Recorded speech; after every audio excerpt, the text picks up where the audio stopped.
So good afternoon, everyone. I'm privileged to start this deLIGHTed talk session today that is titled Time Matters, Shining Light on Metabolic Health. So the session was initiated and organized by Good Light Group, by deLIGHTed Academy, by Society for Light Treatment and Biological Rhythms, and by Lager Research Institute for Innovation in Technology. And my name is Charna Dibner. I'm speaking to you from Geneva University, Faculty of Medicine, and I'm professor in circadian endocrinology.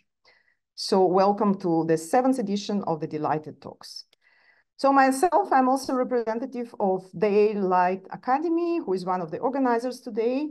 And this is an international membership organization that connects people from different professions, scientists, architects, and more, who are all focusing on the daylight related topics. So the Academy is encouraging creativity in innovation, disseminating the knowledge. And here you can check out for more details the website of deLIGHTed Academy. And here are a few examples of our activities, including communication and public events as the one we're having today. So why did we want to connect today? Timing and light and metabolism, how this is all connected. So because I'm chronobiologist by training, let me first tell you about the timing. And you know, all the light sensitive organisms on Earth, including cyanobacteria and all the other organisms to the human beings, are subject to daily variation of geophysical time due to our Earth rotation. And that is why all the organisms very early in evolution developed this fundamental system that predisposes us to anticipate rather than follow these changes of day and night. So before I proceed with my introduction, I would indicate something important for you that during two talks today that we will have after my introductory note by Catherine Reid and Jan Frieder Harmsen, there will be a possibility for you to write your questions into Q&A sessions that you have down there. And please indicate which question is addressed to which speakers. And if you see the questions that are similar to your own, then please give the thumb up, because that will rank the question higher and they will be likely raised. So if your questions, so I will raise your questions to both speakers at the very end of the session, but you can definitely write them up already as they rise, or also to me if you have some questions to introduction.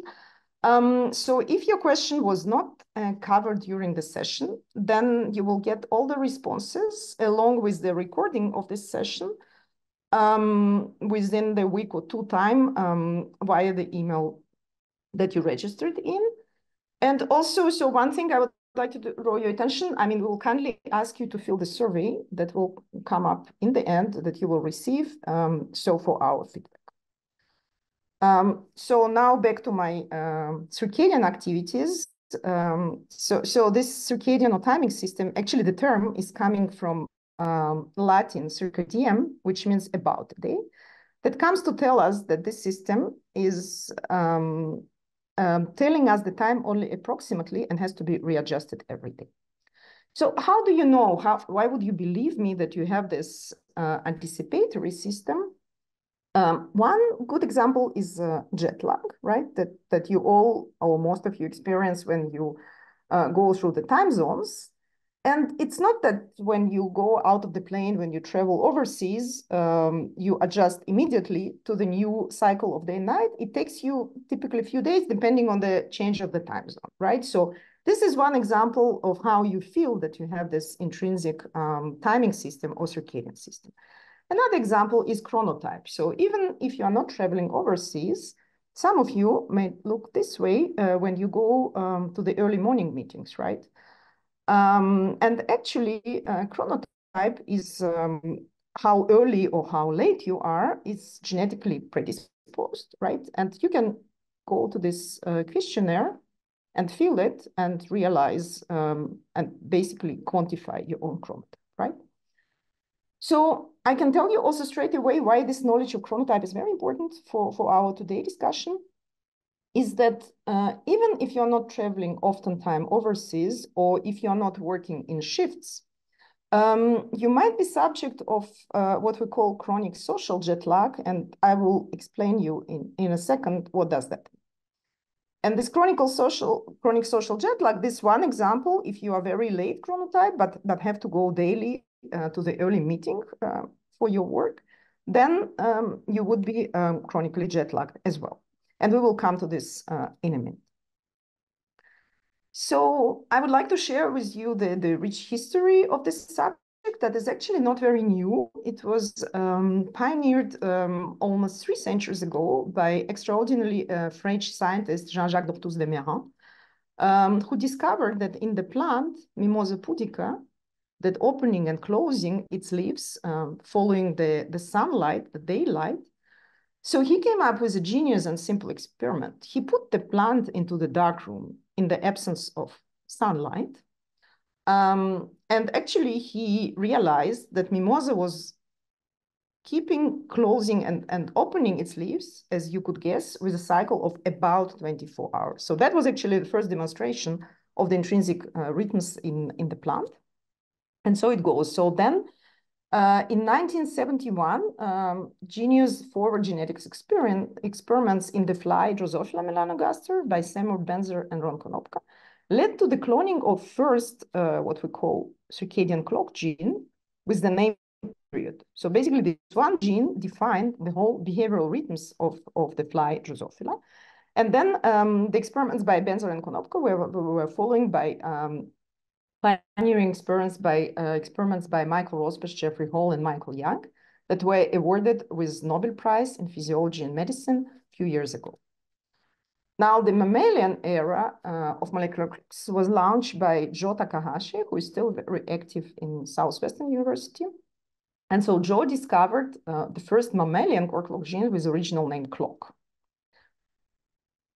So why, again, we bring the subjects to you today, and what is the connection? So why do we think that this timing system is important? Simply because it drives nearly all the aspects of our physiology and metabolism. So from the most obvious ones, like rest activity cycles, cardiovascular activity, temperature, renal and digestive activity, endocrine system, and even less obvious things such as pain sensitivity and visual acuity are oscillating across 24 hours. So now let me bring light into all this. So remember, circadian, it's about a day, and the system has to be readjusted on the daily basis. And how is this done? So you know that we are opaque. So basically the only way how you can be entrained by light is via the retina. And indeed, the entrainment happens to so-called central oscillators in hypothalamus suprachiasmatic nucleus that you have in hypothalamic region of the brain. The light pulse will come daily through retinohypothalamic tract and synchronize on the daily basis the so-called neurons of central clock or suprachiasmatic nuclei to readjust them to the exactly 24-hour cycle daily. And so here I give you one, so actually how does this look like suprachiasmatic nucleus? This is the beautiful imaging that was done by Mick Hastings in Cambridge in mice. So what you see here by this luciferase base reporter system, and here you see the time scale, right? So it's pretty much accelerated so that we don't need to stay here for a few days. But that goes again with about 24-hour cycles. And here you see the luciferase reporter driven from circadian promoter from the gene period. Remember, I mentioned the one that got Nobel Prize in Drosophila. So this is the recording. So what you see here is in real-time recording of suprachiasmatic nucleus in mice. That's how it looks, the central clock. So this is the central clock. And human looks pretty much the same. So what's next? How do we come now to metabolism and metabolic diseases, right? So here's the thing. So you not only have this few hundreds neurons in central clock, you also have these clocks actually everywhere in the body. So in your organs, including metabolic organs, you do have this machinery. that drives physiology and metabolism depending on this organ function, right? And today you will see a beautiful example from Jan Frieder Hamsen of how light and clocks drive the metabolism in skeletal muscle, and how is it relevant to metabolic diseases. So here is the molecular machinery. I already mentioned to you these names, clock and period, and then you have also cryptochromes and nuclear receptors, Rever, Balta, and Rho. And all this, what we call core clock components, their expression is not flat, but this is rhythmic with about 24-hour cycle, right? And this machinery is driving the whole complexity of physiology and metabolism. So to recapitulate this in simple words, you have timing cues, or from German Zeitgeber, light being most important one, as I just highlighted, and then feeding temperature and such. And then you have oscillator, right, that is omnipresent in most of your body cells, really vast majority of your body cells. And these oscillators, in turn, drives the rhythmic behavior and metabolism, very important to our subject today. And so here is where back, remember, I mentioned that if you're very late type, but have to go regularly to the early meeting, or vice versa, if you're very early, but have to stay late by various reasons, or you're misaligned because you have a baby, we call it desynchrony or misalignment. That simply means that your internal body clocks are in desynchrony with external cues, right? So the examples that I already mentioned would be if you work in shifts, right? And if you're a policeman or work in the hospital, or if you're traveling overseas frequently, or if you are simply socially, chronically jet lagged. So circadian misalignment. Why is that important today? Because there is a growing body of studies that is connecting the perturbation of the body rhythms and sleep that we call circadian misalignment, as you already saw, with the epidemic growth of metabolic diseases. And so in mice, the pioneering studies by Joseph Bass in Northwestern University highlighted that if you render the mice arrhythmic, if you ablate their clocks, they develop bona fide type 2 diabetes features. In humans, there were mostly epidemiological studies and now different other studies that you will hear about them from our speakers. It is also very clear that shift work or other types of misalignment predispose people to vast majority of the diseases, including metabolic diseases. So now I think by now I have probably convinced you that this human chronobiology studies are important, but how can we do this in practical terms, right? So the first experiments were done in humans by Jürgen Aschhoff, a pioneering German chronobiologist who used the after-war bunkers where there is no signals from light, and the feeding was done, the eating was done as the participants wanted. So we call it free running conditions. Like it's like you put the plant Mimosa pudica in the darkroom. Here is the same. So people were eating and moving and sleeping as they liked, and that allowed to uncover their what we call free running rhythms, right? And so interestingly, in human population, if you make a Gaussian distribution from very early to very late, the average would be slightly longer for free running period than 24, will be about 24.5, right? So, but now you can quickly realize that especially if we would like to study clocks in people with metabolic diseases, it would be very difficult to find volunteers, right, for this kind of, even though today we have improved kind of bunkers, but still. So this is very cumbersome and complicated for participants.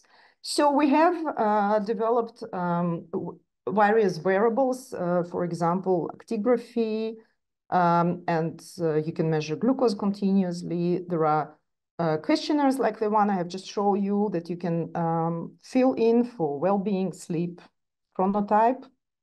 You can do single time point blood collection and do various molecular analysis and reconstruct the cycle. And here is one example of using wearables. Here you can measure body core temperature, and this is a courtesy of Patrick Schrouwen in Maastricht University, where Jan Frieder Harmsen is coming from. So you can see here a real recording of core body temperature. So then if you would like to dig deeper into the physiology of the tissue work, you would need to have serial samples, right? And that you would also have some examples today. This is a very powerful approach. And here again, the photograph is coming from the laboratory of Patrick Schrouwen in Maastricht.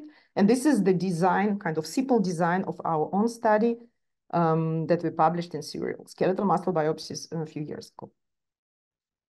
So now, if we want really to go molecular and manipulate these clocks, right? We cannot make transgenic people, obviously, but we can actually study clock in the dish. And this, I will tell you how. And this is really based on the pioneering discovery done here in Geneva by Uli Schibler, where the group has shown that you can take the cells out of the body in the absence of light signals, and you can synchronize them, what we call in vitro, so out of the body, like external synchronization, and you can really observe and measure precisely these clocks in the dish. So that fundamental approach really opened completely the field for molecular studies in human tissues. And here are some examples from our works. For example, how can you study these clocks for the diabetes or other metabolic disease in human endocrine pancreas, skeletal muscle, as you will see today, and other organs. So using this approach for studying clock in the dish, the following discoveries were done to connect the light, circadian system, metabolism, and metabolic diseases. So in the skeletal muscle, so again, this is actually the publication led by Jan Frieder Harmsen, our speaker today, done in laboratory of Patrick Schrouwen. So here on controlled condition, it was shown that if you misalign healthy people, you actually perturb their landscape of skeletal muscle of the fat composition, right? So basically, you just by circadian misalignment, you predispose them to metabolic perturbance. And here, this study here was done in Karolinska Institute by the groups of Anne Kruk and Julien Zirat. And they have shown that in overt type 2 diabetes human skeletal muscle, the clocks are actually perturbed. Our own study conducted in human pancreatic islets using the reporters, remember, like the one that I've shown you in the very beginning for measuring mouse central clock. So here, this is the same type of reporter that we can introduce to human pancreatic islets from the donors who are normoglycemic, or from the donors, human donors who have type 2 diabetes.